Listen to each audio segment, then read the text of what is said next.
नमस्कार, पेश आज का न्यूज पॉइंट में हूं विज्ञान प्रकाश। दिल्ली पुलिस से जो अदालत में घटनाएं हो रही हैं, दिल्ली पुलिस से बड़े सीधे और कड़वे सवाल पूछे जा रहे हैं। दिल्ली पुलिस से क्या दिल्ली पुलिस कन्हैया को सुरक्षा प्रदान करने में, सुरक्षा देने में नाकामयाब रही? क्या दिल्ली पुलिस अगर लॉयर्स वहां पर कोई हरकत करते हैं तो उसको रोक नहीं पाती? क्या दिल्ली पुलिस से सुप्रीम कोर्ट खुद यह सवाल पूछ रहा है कि क्या आप सुरक्षा के लिए जिम्मेदार हैं? क्या दिल्ली पुलिस का इसके पास कोई जवाब है? यह एक ऐसा घटनाक्रम है जिसमें सबको पता है कि क्या क्या कैसे हो रहा है, लेकिन दिल्ली पुलिस पता नहीं क्यों बड़ी कमजोर नजर आ रही है। सबसे पहले आप यह रिपोर्ट देखिए। दिल्ली पुलिस की तमाम कोशिशें भी कोर्ट जाते कन्हैया को हमले से नहीं बचा सकी। सुप्रीम कोर्ट के आदेश के बावजूद दिल्ली पुलिस न सिर्फ कन्हैया को सुरक्षा मुहैया कराने में नाकाम रही, बल्कि वकीलों के दो गुटों की झड़प के दौरान तस्वीर उतार रहे एक पत्रकार को भी वकीलों ने पीटा और पुलिस तमाशा देखती रही। इतने पर भी पुलिस कमिश्नर का यही कहना है, कन्हैया के साथ मारपीट नहीं हुई। No, I don't think. You see, he has been beaten up. My information is that there was a lot of jostling when he was brought to the court.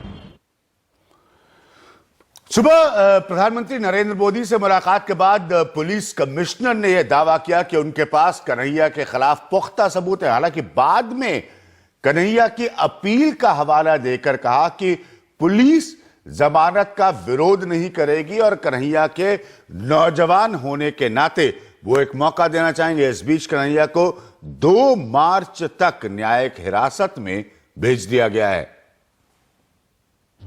देशभक्ति के नाम पर हाथों में तिरंगा लिए बवाल करते वकीलों की अगुवाई करते इस चेहरे को देखिए। ये उसी विक्रम चौहान का चेहरा है जो पटियाला हाउस कोर्ट में पत्रकारों पर हुए हमले में शामिल रहा। आज हम गुंडे बन गए हैं। जो पाकिस्तान जिंदाबाद कह रहे हैं, हिंदुस्तान मुर्दाबाद कह रहे हैं, वो आप लोगों ने हीरो बना दिए हैं। वो कोर्ट रूम के अंदर कह रहे हैं आजाद कश्मीर हमारा है, आजाद कश्मीर हमारा है, पाकिस्तान जिंदाबाद, हिंदुस्तान मुर्दाबाद बोल रहे हैं। हम कुछ ना बोल रहे हैं। पटियाला हाउस कोर्ट में भय और आतंक का माहौल है। ये तस्वीरें हालात का जायजा लेने पहुंचे वकीलों के उस पैनल की रिपोर्ट की भी तस्दीक करती हैं। साथ ही ये सवाल भी उठ रहे हैं कि कन्हैया पर हड़बड़ी में कार्रवाई का आरोप झेल रही दिल्ली पुलिस 2 दिन बाद वकीलों को समन जारी कर आगे क्या कदम उठाएगी। Already summoned 3 persons in this case. 3 lawyers had been issued summons. You see, I have to go by the... Including Mr. Yes, Vijay, who was today here. Including Mr. Chauhan had been summoned by police, and he had been summoned at 3 o'clock. I hope he will appear. मेरे साथ सुधांशु त्रिवेदी की बात करेंगे। मौजूद है, सब जानते हैं सुधांशु भारतीय जनता पार्टी के प्रवक्ता है। सुधांशु त्रिवेदी, दिल्ली पुलिस पर अब गंभीर सवाल उठ रहे हैं कि क्या दिल्ली पुलिस किसी के कहने पर काम तो नहीं कर रही है?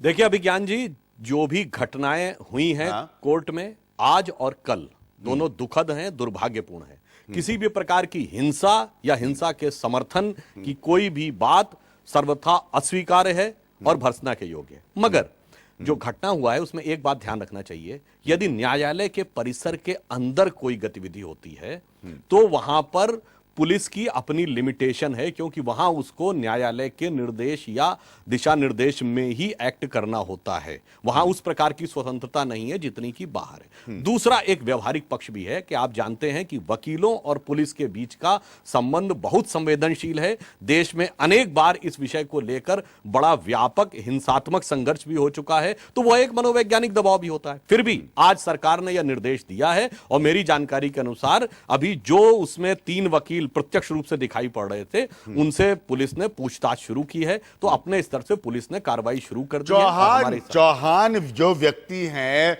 वो मीडिया को बाइट दे रहे हैं। वो मीडिया को बाइट देकर ये कह रहे हैं कि अगर कोई पाकिस्तान से जुड़े नारे लगाए, भारत विरोधी नारे लगाए, तो आप उसको हीरो बना देते हैं और हम लोगों को आप ऐसे करार दे रहे हैं? ये चौहान साहब बाइट दे रहे थे जो अभी हमने आपको सुनाई स्टोरी में।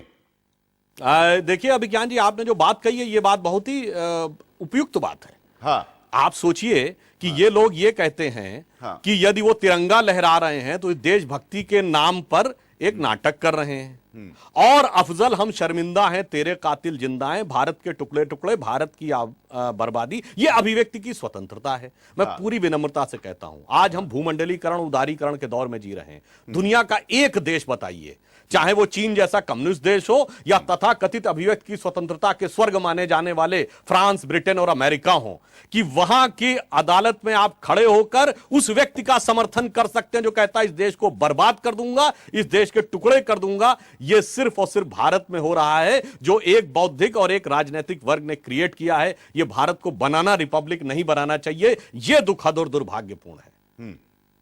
अभी किसी ने मुझे लिखा है, अभी किसी ने मुझे फेसबुक पर लिखा है कि क्या मैं एंकरिंग जो है मैं ना मुल्क का नाम लूंगा ना व्यक्ति का नाम लूंगा, उसके लिए कर रहा हूं। तो ये मतलब आप लोग ये काउंटर रिएक्शन हो तो आप लोगों को दिक्कत नहीं है।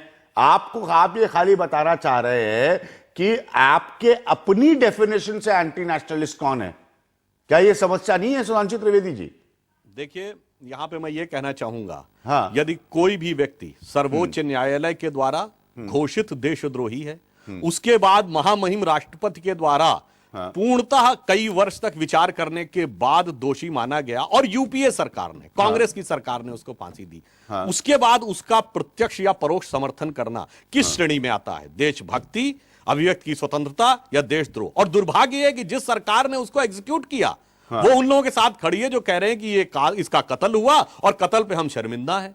तो ये तो बड़ी आश्चर्यजनक बात हो रही है। अगर आप देखें तो इस ढंग की, और मैं एक और बात कहूंगा अभिज्ञान जी, देखिए ये एक बड़ा भावनात्मक मुद्दा भी है। जैसे अभी आपने कहा कि आपको किसी ने इस प्रकार का ट्वीट किया, ये भावनात्मक अभी फेसबुक पर संदेश भेजा है, लोग इस तरह के रिएक्शंस लिख रहे हैं और इस तरह के रिएक्शन से सबको ऐतराज होता है। मुझे भी ऐतराज होता है, मुझे भी पूरा ऐतराज होने का अधिकार है, क्योंकि जो नहीं, एक मिनट, बहुत लोग, ना सिर्फ मैं और आप पहले भी इस चर्चा को कर चुके हैं न्यूज पॉइंट में, ना सिर्फ लोग ऐसा लिखते हैं, भाषा के स्तर को भी बुरी तरह से गिरा देते हैं।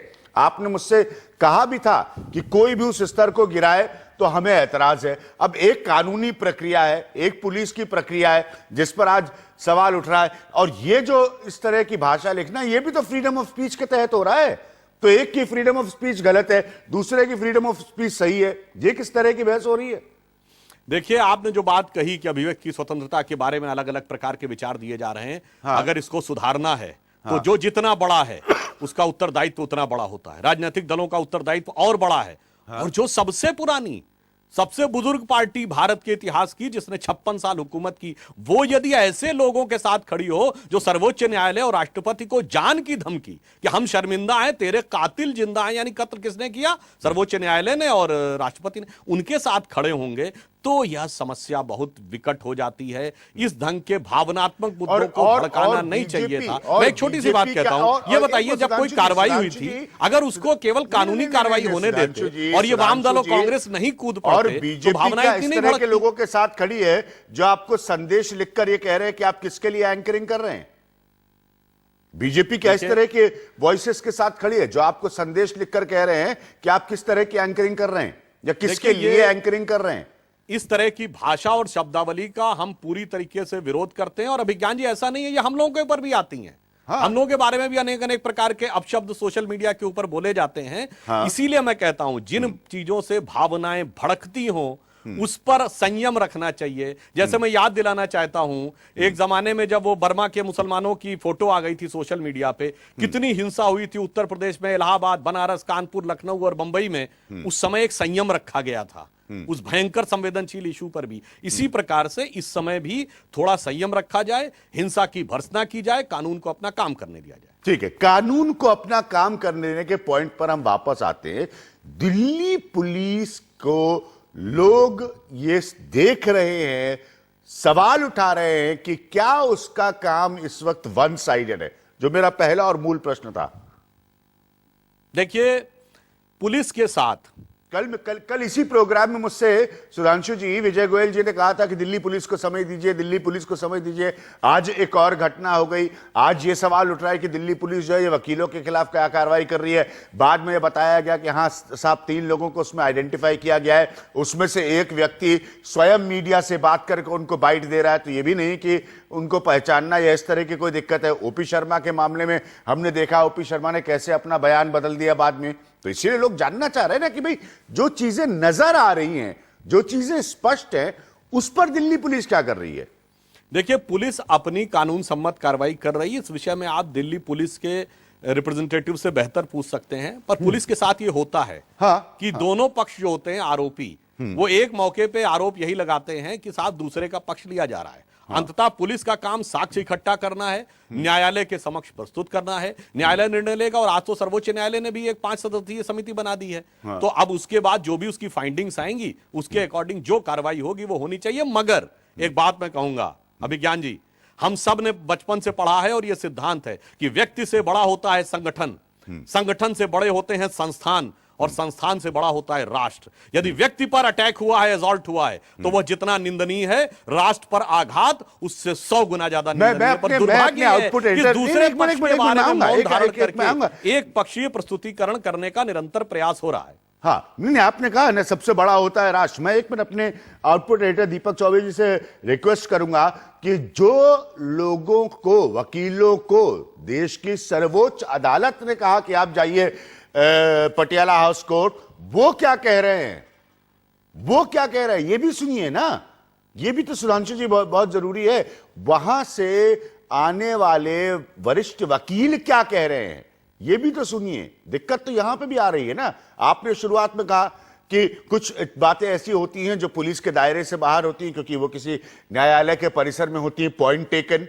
इसीलिए जब कोर्ट ने कहा कि आप जाइए देख के आइए कि पटियाला हाउस कोर्ट में क्या स्थिति है, वहां से लौटने पर, खाली ये झंडा फहराने की बात नहीं है, वहां से लौटने पर वो वकील क्या कह रहे हैं, ये भी मैं आपको सुनाना चाहूंगा।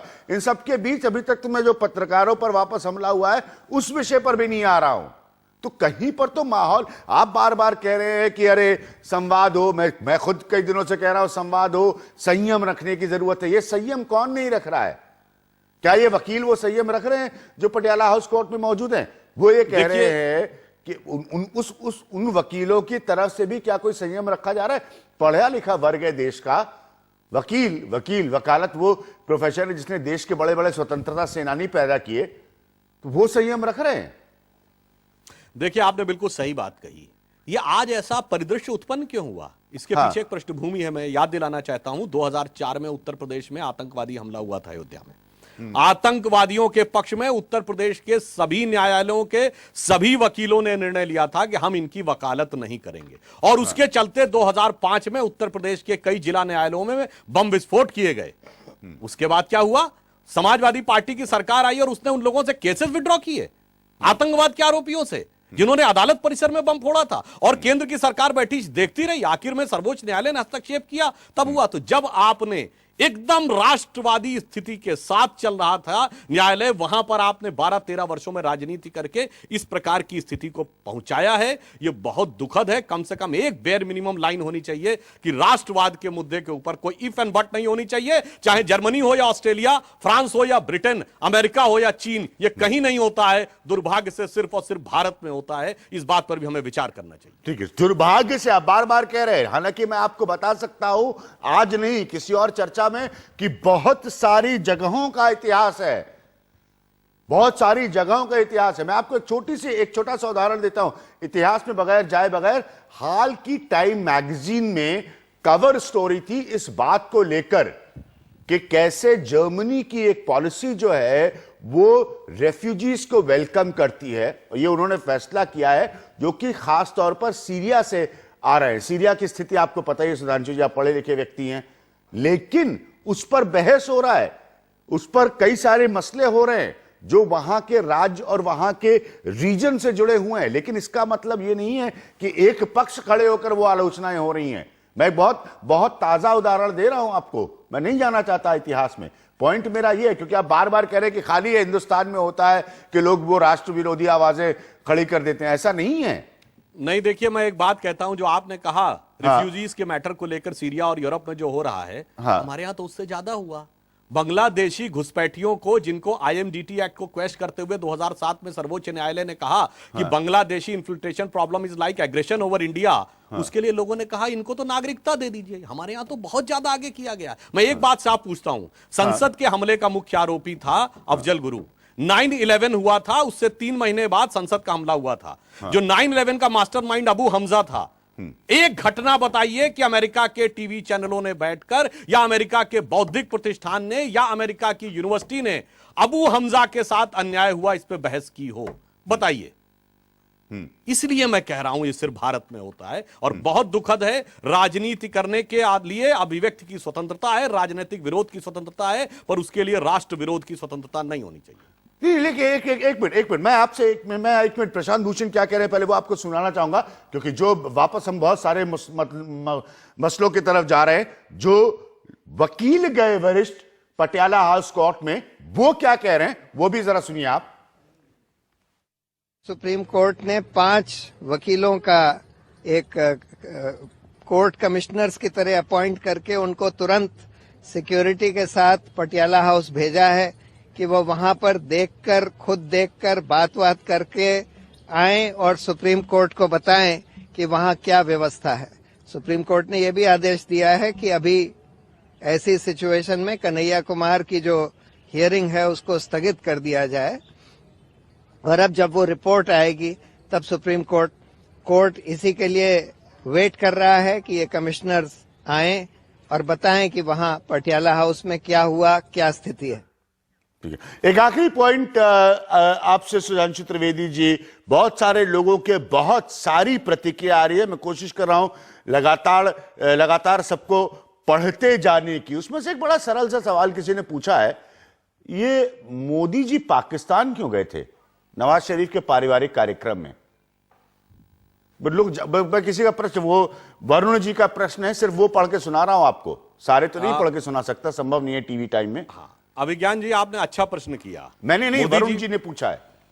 मोदी जी पाकिस्तान गए थे, उससे ही कनेक्शन देख लीजिए। जब मोदी जी पाकिस्तान गए थे तो पाकिस्तान के सत्तारूढ़ और विपक्षी दल दोनों ने, सभी दलों ने एक स्वर में स्वागत किया था। आलोचना की थी तो सिर्फ हाफिज सईद ने, और उसी हाफिज सईद को स्वर में स्वर दिया था भारत की धरती से बैठकर इन्हीं वामपंथियों और कांग्रेस के लोगों ने। अब आप खुद सोच लीजिए, मोदी जी पाकिस्तान गए थे, उसके बाद किसकी क्या प्रतिक्रिया थी, कौन किसके पाले में खड़ा था, वही आज भी दिखाई पड़ रहा है। इसलिए यह एक घोषित प्रवृत्ति हो गई है भारत की राजनीति की। यह राजनीति नहीं है, यह निश्चित रूप से राष्ट्रनीति का विरोध है।